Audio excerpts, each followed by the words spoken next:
യുഎഇയിൽ കാലാവസ്ഥാ മാറ്റം സംബന്ധിച്ച് സിവിൽ ഡിഫൻസിന്റെ മുന്നറിയിപ്പ്. ശക്തമായ പേമാരിയും കാറ്റും വെള്ളപ്പൊക്കവും മൂലം ചിലയിടങ്ങളിൽ മണ്ണിടിച്ചിലും ദുരന്തവുമുണ്ടായ സാഹചര്യത്തിലാണ് civil defence general commander in chief major general Jassim Mohammed Al Masouki മുന്നറിയിപ്പ് നൽകിയത്. യാത്രാവേളയിൽ മഴയും വെള്ളപ്പൊക്കവുമുള്ള പ്രദേശങ്ങളും നീർച്ചാൽ പ്രദേശങ്ങളും ഒഴിവാക്കണമെന്ന് അധികൃതർ അറിയിച്ചു. വെള്ളം നിറഞ്ഞ താഴ്വരകൾക്ക് കുറുകെ വാഹനങ്ങളിലും കാൽനടയായും സഞ്ചരിക്കരുത്. ഇടിയും മിന്നലും ഉള്ളപ്പോൾ തുറസായ മേഖലകളിൽ റേഡിയോ ഉപകരണങ്ങളും മൊബൈൽ ഫോണുകളും ഉപയോഗിക്കാൻ പാടില്ലെന്നും അധികൃതർ മുന്നറിയിപ്പ് നൽകി. യുഎഇയിലേക്ക് എത്തുന്ന തൊഴിലാളികൾക്ക് വിമാനത്താവളങ്ങളിൽ തന്നെ അവകാശങ്ങളെക്കുറിച്ച് ബോധവൽക്കരണം നടത്തുന്നതിനുള്ള പദ്ധതിക്ക് തൊഴിൽ മന്ത്രാലയം തുടക്കം കുറിച്ചു. ആദ്യഘട്ടത്തിൽ ദുബൈ വിമാനത്താവളത്തിലാണ് പദ്ധതി ആരംഭിച്ചത്. നിങ്ങളുടെ അവകാശം അറിയൂ എന്ന ക്യാമ്പയിനിലൂടെ ദുബൈ വിമാനത്താവളത്തിൽ സ്ഥാപിച്ച കിയോസ്കിൽ നിന്ന് തൊഴിലവകാശങ്ങൾ ഉൾക്കൊള്ളുന്ന ലഘുലേഖകളും ബ്രോഷറുകളും ലഭിക്കും. അറബി, ഇംഗ്ലീഷ് എന്നിവയ്ക്കൊപ്പം മലയാളം, ഹിന്ദി, ഉറുദു എന്നീ ഭാഷകളിലും തൊഴിലാളികളുടെ അവകാശങ്ങൾ വിശദീകരിക്കുന്നുണ്ട്. അധികം വൈകാതെ അബുദാബി വിമാനത്താവളത്തിലും പദ്ധതി പ്രവർത്തനം ആരംഭിക്കും. ഷാർജയിൽ ഹൃദയാഘാതം മൂലം മലയാളി മരണപ്പെട്ടു. കൊല്ലം കുണ്ടറ സ്വദേശി ഷെവലിയാർ പി കെ വർഗീസാണ് മരിച്ചത്. ഷാർജ സെന്റ് മേരീസ് യാക്കോബായ സുറിയാനി സുനോറ പത്രിയാർക്കൽ കത്തീഡ്രൽ സ്ഥാപകാംഗമായിരുന്നു. മൃതദേഹം നാട്ടിലേക്ക് കൊണ്ടുപോകും. ദുബൈ RTIയുടെ നേതൃത്വത്തിൽ 38ാമത് ഓൺലൈൻ നമ്പർ പ്ലേറ്റ് ലേലം 23-ന് നടക്കും. J മുതൽ R വരെയുള്ള സീരീസിൽ വരുന്ന 4ഉം 5ഉം ഡിജിറ്റ് നമ്പർ പ്ലേറ്റുകളാണ് ലേലത്തിൽ വെക്കുകയെന്ന് അധികൃതർ വ്യക്തമാക്കി. ഇതുമായി ബന്ധപ്പെട്ട് രജിസ്ട്രേഷൻ കഴിഞ്ഞ ബുധനാഴ്ച ആരംഭിച്ചിരുന്നു. ലേലം നടക്കുന്ന 23 വരെ രജിസ്ട്രേഷൻ നടപടികൾ താൽപ്പര്യമുള്ളവർക്ക് പൂർത്തീകരിക്കാൻ സാധിക്കുമെന്ന് RTI വെഹിക്കിൾസ് ലൈസൻസിംഗ് വിഭാഗം ഡയറക്ടർ സുൽത്താൻ അൽ മർസൂക്കി വ്യക്തമാക്കി.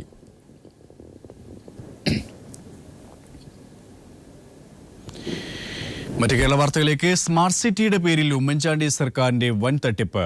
തെരഞ്ഞെടുപ്പ് മുന്നിൽ കണ്ടുള്ള സർക്കാർ നീക്കത്തിൽ പ്രതിഷേധിച്ച് CPM ഉദ്ഘാടന ചടങ്ങ് ബഹിഷ്കരിച്ചു.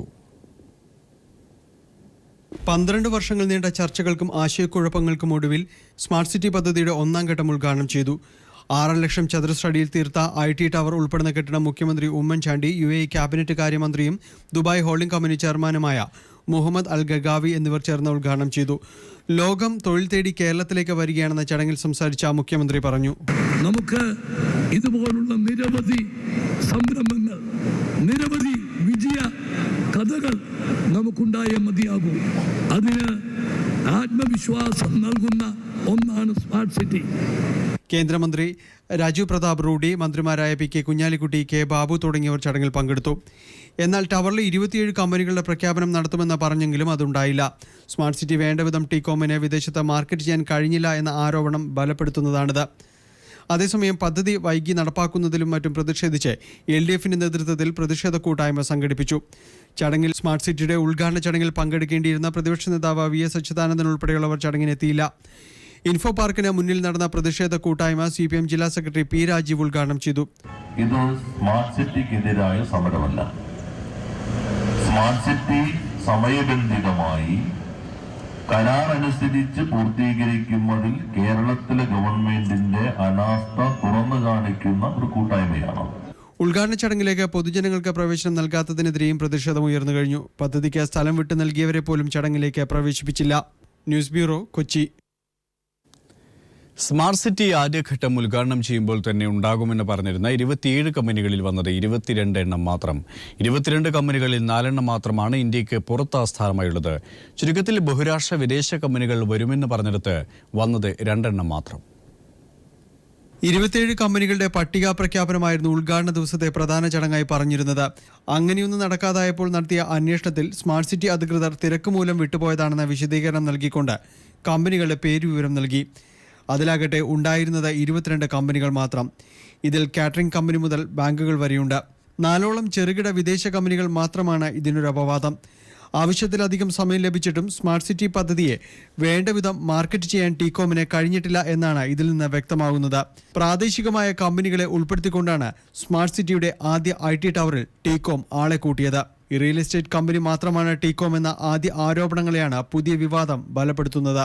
അതോടൊപ്പം തെരഞ്ഞെടുപ്പിന് മുൻപ് സർക്കാരിന് ഉയർത്തിക്കാട്ടാൻ ഒരു പദ്ധതി കൂടി ഉണ്ടാക്കിയെടുക്കുക എന്നതും ഇതിന് പിന്നിലുണ്ടെന്ന് പറയപ്പെടുന്നു. കേരളം കാത്തിരുന്ന പദ്ധതിയുടെ ഒന്നാം ഘട്ടം ഈ വിധമായെങ്കിൽ എങ്ങനെയാണ് സ്മാർട്ട് സിറ്റി കൊണ്ട് IT രംഗത്തിൽ കേരളം കുതിപ്പുണ്ടാക്കുക എന്ന ചോദ്യമാണ് ഉദ്ഘാടന ദിവസം തന്നെ ഉയരുന്നത്. News bureau, Kochi. പിന്നോക്ക വിഭാഗത്തിൽ ഉൾപ്പെടുത്തണമെന്നാവശ്യപ്പെട്ട് ജാട്ട് സമുദായം ഹരിയാനയിൽ ആരംഭിച്ച പ്രക്ഷോഭം രൂക്ഷമാവുകയാണ്. നിരവധി വീടുകൾക്ക് തീയിട്ടു. പോലീസ് വെടിവെപ്പിൽ മരണം 4 ദില്ലിയിലേക്കുള്ള കുടിവെള്ള വിതരണം പ്രക്ഷോഭകാരികൾ തടഞ്ഞു. ബുദ്ധഖേദ റെയിൽവേ സ്റ്റേഷന് തീയിട്ടു. സൈന്യത്തെ വിന്യസിച്ചതായും സ്ഥിതിഗതികൾ നിയന്ത്രണ വിധേയമാക്കാൻ ശ്രമിക്കുന്നതായും ഹരിയാന DGP അറിയിച്ചു. അതേസമയം മത്സരത്തിനായി പോയ കേരള സർവകലാശാലയിലെ 17-അംഗ ബേസ്ബോൾ ടീം സോനാപത്തിന് സമീപം കുടുങ്ങിക്കിടക്കുകയാണ്.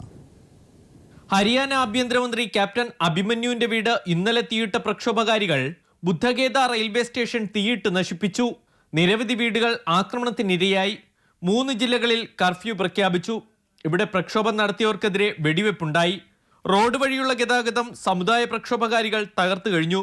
അതിനാൽ പല ഭാഗത്തും സൈന്യത്തെ ഹെലികോപ്റ്റർ മാർഗം വിന്യസിച്ചിട്ടുണ്ട്.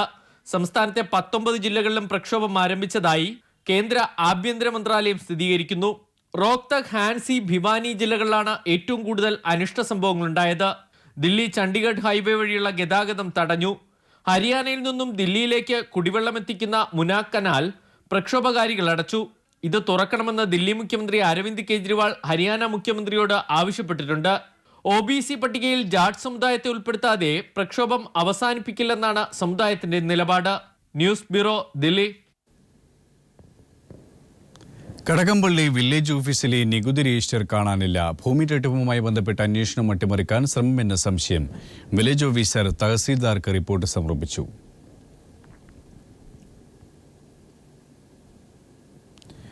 KPCC ജനറൽ സെക്രട്ടറി തമ്പാനൂർ രവിക്കെതിരെ VM സുധീരന്റെ അപ്രഖ്യാപിത നടപടി. തമ്പാനൂർ രവിയെ സംഘടനാ ചുമതലകളിൽ നിന്നും മാറ്റി നിർത്തിയതായി സൂചന. സോളാർ കേസിൽ ആരോപണ വിധേയനായതിനെ തുടർന്നാണ് തമ്പാനൂർ രവിക്ക് അപ്രഖ്യാപിത വിലക്ക് ഏർപ്പെടുത്തിയത്. അതേസമയം തമ്പാനൂർ രവിയെ സംഘടനാ ചുമതലകളിൽ നിന്നും മാറ്റി നിർത്തിയെന്ന വാർത്ത അടിസ്ഥാനരഹിതമെന്ന് KPCC വ്യക്തമാക്കി. സംഘടനാ ചുമതലയുള്ള ജനറൽ സെക്രട്ടറി എന്ന നിലയിൽ KPC പ്രസിഡന്റ് വാർത്താക്കുറിപ്പുകൾ ഇറക്കുന്നത് തമ്പാനൂർ രവിയായിരുന്നു. എന്നാൽ കഴിഞ്ഞ കുറച്ച് ദിവസങ്ങളായി KPC ആസ്ഥാനത്ത് നിന്ന് ഇറക്കുന്ന വാർത്താക്കുറിപ്പുകളിൽ തമ്പാനൂർ രവിയുടെ പേരില്ല. കൂടാതെ KPC നേരിട്ട് നടത്തുന്ന പൊതു ക്യാമ്പയിനുകൾക്ക് സ്വാഗതം ആശംസിക്കുന്നതും തമ്പാനൂർ രവി തന്നെയായിരുന്നു. രാഹുൽ ഗാന്ധി പങ്കെടുത്ത ജനരക്ഷാ യാത്രയ്ക്ക് സ്വാഗതം ആശംസിക്കേണ്ടിയിരുന്നത് രവിയാണെന്നിരിക്കെ സ്വാഗതം പറയാൻ സുധീരൻ നിയോഗിച്ചത് DCC അധ്യക്ഷൻ കരകുളം കൃഷ്ണപിള്ളയെയാണ്. KPC ആസ്ഥാനത്തെ ദൈനംദിന സംഘടനാ ചുമതലകളുടെ ഏകോപനവും രവിക്കാണ്. എന്നാൽ കഴിഞ്ഞ കുറച്ച് ദിവസങ്ങളായി തമ്പാനൂർ രവി KPC ആസ്ഥാനത്തും എത്തുന്നില്ല. സോളാർ കമ്മീഷനിൽ ഹാജരാകുന്ന സരിത എസ് നായരെ സ്വാധീനിക്കാൻ തമ്പാനൂർ രവി ശ്രമിക്കുന്ന ഓഡിയോ ടേപ്പുകൾ പുറത്തുവന്നത് കോൺഗ്രസ് നേതൃത്വത്തെയും മുഖ്യമന്ത്രിയെയും സമ്മർദ്ദത്തിലാക്കിയിരുന്നു. ഈ പശ്ചാത്തലത്തിലാണ് തമ്പാനൂർ രവിക്ക് VM സുധീരൻ അപ്രഖ്യാപിത വിലക്കേർപ്പെടുത്തിയത്. ഹൈക്കമാൻഡിലെ ചില കേരള നേതാക്കന്മാരുടെ അറിവും സമ്മതത്തോടെയുമാണ് സുധീരൻ തമ്പാനൂർ രവിക്ക് അപ്രഖ്യാപിത വിലക്കേർപ്പെടുത്തിയെന്നാണ് ലഭ്യമാകുന്ന വിവരം. News bureau, Thiruvananthapuram. തെരഞ്ഞെടുപ്പിൽ ഉമ്മൻചാണ്ടി തന്നെ നയിക്കുമോ എന്ന ചോദ്യത്തിന് ഒഴിഞ്ഞുമാറി ചെന്നിത്തല. ആരൊക്കെ മത്സരിക്കുമെന്ന കാര്യം പാർട്ടി തീരുമാനിക്കുമെന്നും ചെന്നിത്തല. ആര് മത്സരിക്കണ്ടെന്ന് തീരുമാനിക്കുന്ന പാർട്ടിയാണ്, ഞങ്ങളല്ല. വ്യക്തിപരമായി നമ്മളാരുമല്ല. അതുകൊണ്ട് 22-ാം തീയതിത്തെ യോഗം എന്ന് പറയുന്നത് തെരഞ്ഞെടുപ്പുമായി ബന്ധപ്പെട്ട കാര്യങ്ങൾ ആലോചിക്കാൻ വേണ്ടിയിട്ടാണ് ഹൈക്കമാൻഡ് വിളിച്ചിട്ടുള്ളത്. ഞങ്ങൾ 3 പേരും അതിന് പോകുന്നുണ്ട്. തെരഞ്ഞെടുപ്പ് ഒരുക്കങ്ങളും മറ്റു കാര്യങ്ങളുമാണ് ചർച്ചാ വിഷയം. ഞാൻ മത്സരിക്കണോ എന്നുള്ള ഞാനല്ല തീരുമാനിക്കേണ്ടത്, പാർട്ടിയാണ്.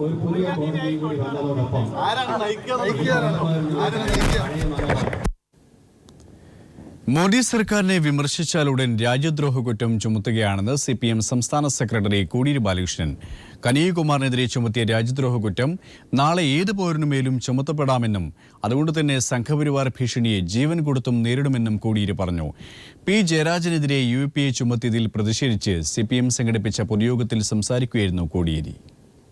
മോദിക്കെതിരെ സംസാരിക്കുന്നവരെയെല്ലാം രാജ്യദ്രോഹ കുറ്റം ചുമത്തി ദ്രോഹിക്കുകയാണെന്ന് CPIM സംസ്ഥാന സെക്രട്ടറി കോടിയേരി ബാലകൃഷ്ണൻ പറഞ്ഞു.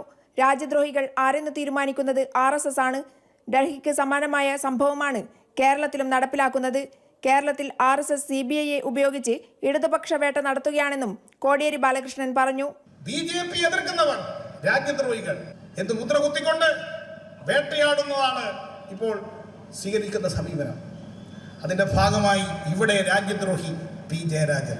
അവിടെ ഹൈദരാബാദ് യൂണിവേഴ്സിറ്റി രാജ്യദ്രോഹി രോഹിത് വേമുല, ഡൽഹിയിലെ ജവഹർലാൽ നെഹ്റു യൂണിവേഴ്സിറ്റിയിലെ രാജ്യദ്രോഹി കനയ്യകുമാർ, ഇങ്ങനെ ഓരോ സ്ഥലത്തും രാജ്യദ്രോഹി മാറിക്കൊണ്ടിരിക്കുന്നു. ഉമ്മൻചാണ്ടി സർക്കാരാണ് UAPA ചേർത്ത് CBIയുടെ കയ്യിൽ ഏൽപ്പിച്ചു കൊടുത്തത്. ഇപ്പൊ CBIക്ക് ആളുകളെ വേട്ടയാടാൻ അവസരമുണ്ടായി കൊടുത്തത് കോൺഗ്രസ് അല്ലേ? കേരള പോലീസിനെ നിയന്ത്രിക്കുന്നത് RSS ആണ്. അതിന്റെ ഫലമായിട്ടാണ് RSS ആഗ്രഹിക്കുന്നതിനനുസരിച്ച് കാര്യങ്ങൾ ചെയ്തു കൊടുക്കുകയാണ് കേരള പോലീസ് ഇപ്പോൾ ചെയ്യുന്നത്. കണ്ണൂരിൽ UAPA ദുരുപയോഗത്തിനെതിരെയും പി ജയരാജനെയും കനയ്യകുമാറിനെയും കള്ളക്കേസിൽ കുടുക്കിയതിനെതിരെയും LDF നേതൃത്വത്തിൽ നടത്തിയ പ്രതിഷേധ റാലി ഉദ്ഘാടനം ചെയ്യുകയായിരുന്നു അദ്ദേഹം. ഭരണകൂടം സ്പോൺസർ ചെയ്ത ആക്രമണമാണ് JNUവിൽ നടന്നത്. ഗോത്ര കലാപത്തിന് സമാനമായ സംഭവങ്ങളാണ് ഇത്തരത്തിൽ സമൂഹത്തിൽ നടന്നുകൊണ്ടിരിക്കുന്നതെന്നും ഓരോ കേസും CBI കൊണ്ട് അന്വേഷിക്കണമെന്ന് RSS ആവശ്യപ്പെടുകയാണെന്നും CBI അന്വേഷിക്കുന്ന കേസിലെ പ്രതികളെ പ്രധാനമന്ത്രിയുടെ ഓഫീസിലെ RSS പ്രവർത്തകരാണ് തീരുമാനിക്കുന്നതെന്നും അദ്ദേഹം കൂട്ടിച്ചേർത്തു. കമ്മ്യൂണിസ്റ്റുകാരൻ എങ്ങനെയാണ് രാജ്യദ്രോഹിയായി മാറുന്നതെന്നും ഭരണകൂടത്തിന്റെ ഭീകരത അഴിഞ്ഞാടുന്ന കാലമായി പുതിയ കാലഘട്ടം മാറുകയാണെന്നും പൊതുജനം ഈ അഴിഞ്ഞാട്ടത്തിന് മാപ്പു തരില്ലെന്നും CPI അസിസ്റ്റന്റ് സെക്രട്ടറി CN ചന്ദ്രൻ പറഞ്ഞു. LDF നേതാക്കൾ Surendran Pillai, PK Shrimati, MV Govindan, KP Sahadevan തുടങ്ങിയവർ സംസാരിച്ചു. News bureau, Kannur. JNU വിദ്യാർത്ഥി യൂണിയൻ പ്രസിഡന്റ് കനയ്യകുമാറിനെതിരെ പട്യാല കോടതിയിൽ നടന്ന ആക്രമണം സംഘടിതവും ആസൂത്രിതമായിരുന്നുവെന്ന് ദേശീയ മനുഷ്യാവകാശ കമ്മീഷൻ. കനയ്യകുമാറിനെതിരായി ദില്ലി പോലീസ് പുറപ്പെടുവിച്ച പ്രസ്താവന വ്യാജമായിരുന്നുവെന്നും കമ്മീഷൻ റിപ്പോർട്ട്. മനുഷ്യാവകാശ കമ്മീഷൻ നിയോഗിച്ച സമിതി തിഹാർ ജയിലിലെത്തി കനയ്യകുമാറിനെ സന്ദർശിച്ചു. അതേസമയം കനയ്യക്കെതിരെ പ്രചരിക്കുന്ന വ്യാജ വീഡിയോയെക്കുറിച്ച് ദില്ലി സർക്കാർ അന്വേഷണത്തിന് ഉത്തരവിട്ടു. മാധ്യമ വാർത്തകളുടെ അടിസ്ഥാനത്തിൽ മനുഷ്യാവകാശ കമ്മീഷൻ സ്വമേധയാ കേസെടുത്ത് നടത്തിയ അന്വേഷണത്തിലാണ് നിർണായക വിവരങ്ങൾ കണ്ടെത്തിയത്. പട്യാല കോടതിയിൽ വെച്ച് ദില്ലി പോലീസ് ആക്രമികളുടെ കയ്യിൽ നിന്നും തന്നെ രക്ഷിച്ചുവെന്നും മാധ്യമ വിചാരണ തടയണമെന്നും അറിയിച്ച് കനയ്യ പ്രസ്താവന നടത്തിയതായി ദില്ലി പോലീസ് അറിയിച്ചിരുന്നു. കമ്മീഷണർ BS ബസി കനയ്യയുടെ പ്രസ്താവന സ്വന്തം ട്വിറ്ററിൽ പോസ്റ്റ് ചെയ്യുകയും ചെയ്തു. എന്നാൽ ഈ പ്രസ്താവന വ്യാജമെന്ന് കമ്മീഷൻ കണ്ടെത്തി. കസ്റ്റഡിയിലിരിക്കെ കനയ്യയുടെ സമ്മതമില്ലാതെ എഴുതി തയ്യാറാക്കുകയായിരുന്നു. ഇക്കാര്യം കനയ്യ തന്നെ കമ്മീഷനെ നേരിട്ട് അറിയിക്കുകയും ചെയ്തു. മനുഷ്യാവകാശ കമ്മീഷൻ നിയോഗിച്ച 2 അംഗ സമിതി തീഹാർ ജയിലിൽ കനയ്യയെ സന്ദർശിച്ചു. അദ്ദേഹത്തിന്റെ സുരക്ഷ വിലയിരുത്തി. പട്യാല കോടതിയിൽ നടന്ന സംഭവങ്ങളെക്കുറിച്ചും കമ്മീഷൻ വിശദമായ അന്വേഷണം നടത്തി. ആസൂത്രിതവും സംഘടിതവുമായിരുന്നു കോടതിയിൽ കനയ്യക്കെതിരെ നടന്ന ആക്രമണം. ഇക്കാര്യത്തിൽ സംരക്ഷണം ദില്ലി പോലീസ് നൽകിയില്ല. ആക്രമികൾക്കായി ദില്ലി പോലീസ് വഴിമാറിക്കൊടുത്തു. പുതിയ കണ്ടെത്തലുകളുടെ അടിസ്ഥാനത്തിൽ മനുഷ്യാവകാശ കമ്മീഷൻ കേന്ദ്ര ആഭ്യന്തര secretary, Delhi chief secretary, Delhi commissioner, ഹൈക്കോടതി രജിസ്ട്രാർ, JNU അധികൃതർ എന്നിവർക്ക് വിശദീകരണം ചോദിച്ച് നോട്ടീസ് അയച്ചു. അതേസമയം ദില്ലി പോലീസ് JNU വിഷയത്തിൽ 3 വിദ്യാർത്ഥികൾക്കായി ലുക്കൌട്ട് നോട്ടീസ് പുറപ്പെടുവിച്ചു. News bureau, Delhi. JNU വിഷയത്തിൽ BJP ഒറ്റപ്പെടുകയാണ്. ബീഹാറിലെ ഘടകകക്ഷിയായ രാംവിലാസ് പാസ്വാന്റെ LGPയും അറസ്റ്റിനെതിരെ നിലപാട് അറിയിച്ചത് BJPക്ക് തിരിച്ചടിയായി. ബജറ്റ് സമ്മേളനത്തിന് മുന്നോടിയായി ഉപരാഷ്ട്രപതി വിളിച്ച സർവകക്ഷി യോഗത്തിലും കേന്ദ്ര സർക്കാരിനെതിരെ പ്രതിഷേധം ശക്തമായി. JNU സംഭവത്തിൽ കേന്ദ്ര ആഭ്യന്തര മന്ത്രാലയത്തിന്റെയും ദില്ലി പോലീസിന്റെ നടപടി അതിരുവിട്ടുവെന്ന അഭിപ്രായമാണ് BJP ഇതര പാർട്ടികൾക്കുള്ളത്. NDA സർക്കാരിനെ പുറത്തുനിന്ന് പിന്തുണയ്ക്കുന്ന BJD കനയ്യയുടെ അറസ്റ്റിലെ അതൃപ്തി വ്യക്തമാക്കി. തെറ്റുകാരെ കണ്ടെത്തുന്നതിന് പകരം JNU വിദ്യാർത്ഥി യൂണിയൻ പ്രസിഡന്റിനെ അറസ്റ്റ് ചെയ്തത് ധൃതി പിടിച്ചായി പോയെന്ന് BJD ലോക്സഭാ നേതാവ് ഭർതൃഹരി മഹതാബ് അഭിപ്രായപ്പെട്ടു. NDA ഘടകകക്ഷിയായ LJPയും പ്രശ്നത്തിൽ BJPക്കൊപ്പമില്ല. കനയ്യ ദേശവിരുദ്ധ മുദ്രാവാക്യം വിളിച്ചതായി കരുതുന്നില്ലെന്ന് LJP നേതാവും കേന്ദ്രമന്ത്രിയുമായ രാംവിലാസ് പാസ്വാൻ പരസ്യമായി അഭിപ്രായപ്പെട്ടു. JNU അഭിപ്രായ സ്വാതന്ത്ര്യമുള്ള ക്യാമ്പസാണ്. ഏതെങ്കിലും യോഗത്തിൽ പങ്കെടുക്കുന്നത് തെറ്റാണെന്ന് കരുതുന്നില്ലെന്നും പാസ്വാൻ പറഞ്ഞുവച്ചു. പ്രതിപക്ഷ കക്ഷികൾ വിഷയത്തിൽ ഐക്യപ്പെടുന്നതിന് പിന്നാലെ ഘടകകക്ഷികളിൽ നിന്നുകൂടി എതിരഭിപ്രായം ഉയരുന്നത് BJPയെ ഞെട്ടിക്കുന്നു. സമാജ്വാദി, തൃണമൂൽ കോൺഗ്രസ് തുടങ്ങി ഇരുപക്ഷത്തുമില്ലാതെ നിൽക്കുന്നവരും എതിർപ്പറിയിച്ചു. ബീഹാറിൽ BJPയെ തോൽപ്പിച്ച JDU RJD സഖ്യം വിഷയം ബീഹാറിൽ രാഷ്ട്രീയമായി ഉയർത്തിക്കഴിഞ്ഞു. പാർലമെന്റിന്റെ ബഡ്ജറ്റ് സമ്മേളനത്തിൽ BJP വിയർക്കുമെന്നുറപ്പ്. ലോക്സഭയിലെ ഭൂരിപക്ഷത്തിന്റെ ബലം മാത്രം മതിയാകില്ല JNU വിഷയത്തിൽ രക്ഷപ്പെടാൻ. പാർലമെന്റിന്റെ സമീപകാല ചരിത്രത്തിൽ ആദ്യമായി രാജ്യസഭാ അധ്യക്ഷനും ഉപരാഷ്ട്രപതിയുമായ ഹമീദ് അൻസാരി വിളിച്ചു ചേർത്ത സർവകക്ഷി യോഗത്തിലും JNUവിലെ പ്രതിഷേധം പ്രതിഫലിച്ചു. പ്രധാനമന്ത്രി മറുപടി പറയണമെന്ന് ഇടതുപക്ഷവും കോൺഗ്രസും ആവശ്യപ്പെട്ടു. News bureau, Delhi. People exclusive ആരോഗ്യ കേരളം സ്റ്റേറ്റ് അഡ്മിനെ മാനദണ്ഡങ്ങൾ ലംഘിച്ച് നിയമിച്ചത് NRHMൽ കോടികളുടെ അഴിമതി ലക്ഷ്യമിട്ടായിരുന്നുവെന്ന് ആരോപണം.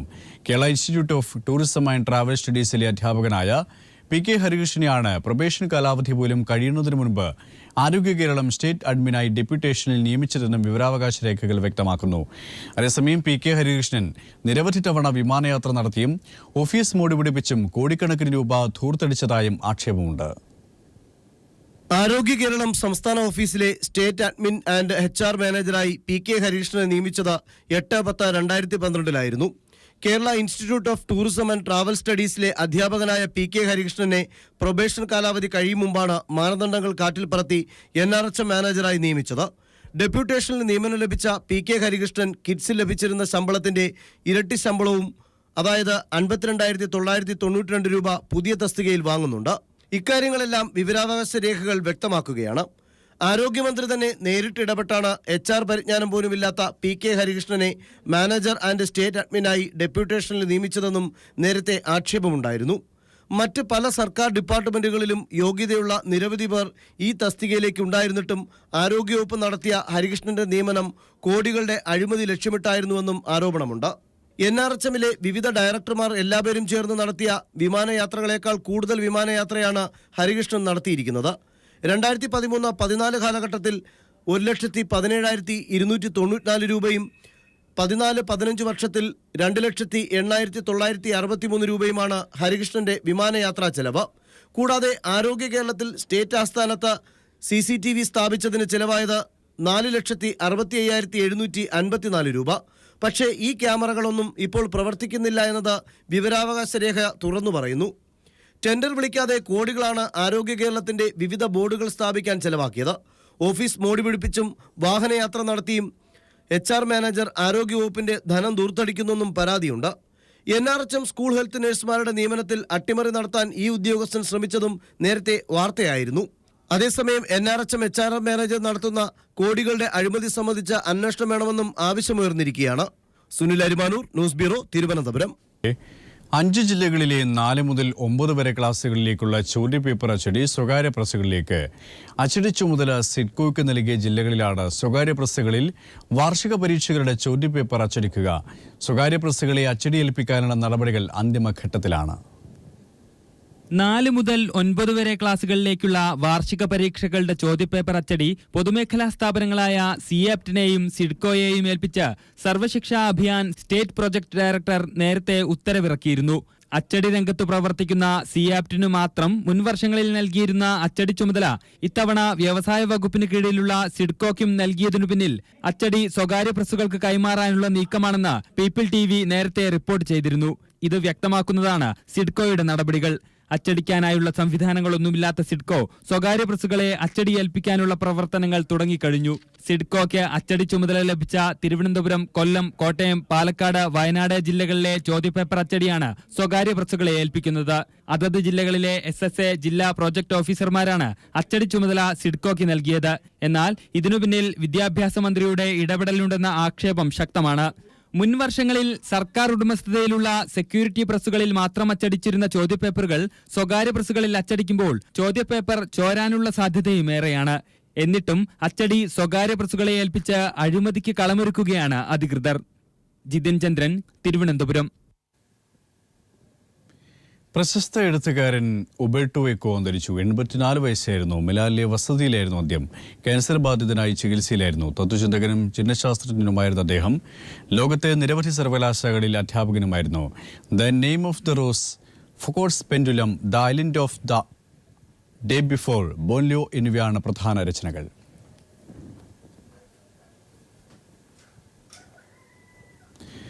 തെരുവ് നായ ശല്യത്തിൽ നിന്നും ജനങ്ങളെ രക്ഷിക്കുക എന്ന ആവശ്യമുയർത്തി state dog free movement chairman Kochouseph Chittilappilly നിരാഹാര സമരം നടത്തി.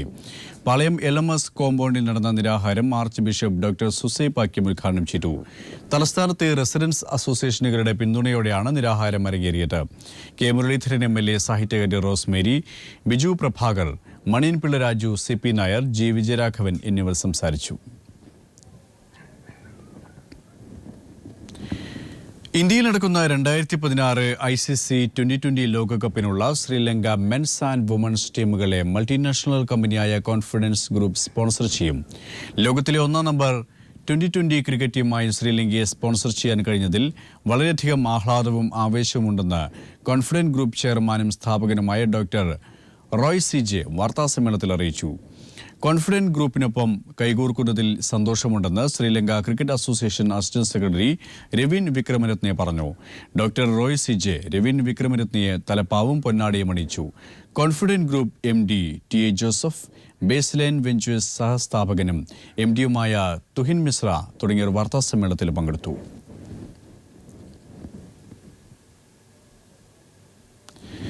മുംബൈ ആസ്ഥാനമായുള്ള മലയാളി സംരംഭമായ 3M LED ഇൻഡസ്ട്രീസിന്റെ സോഫ്റ്റ് ഐ ലൈറ്റിംഗ് സാങ്കേതിക വിദ്യയോടുകൂടിയ LED ലൈറ്റുകൾ വിപണിയിലെത്തി.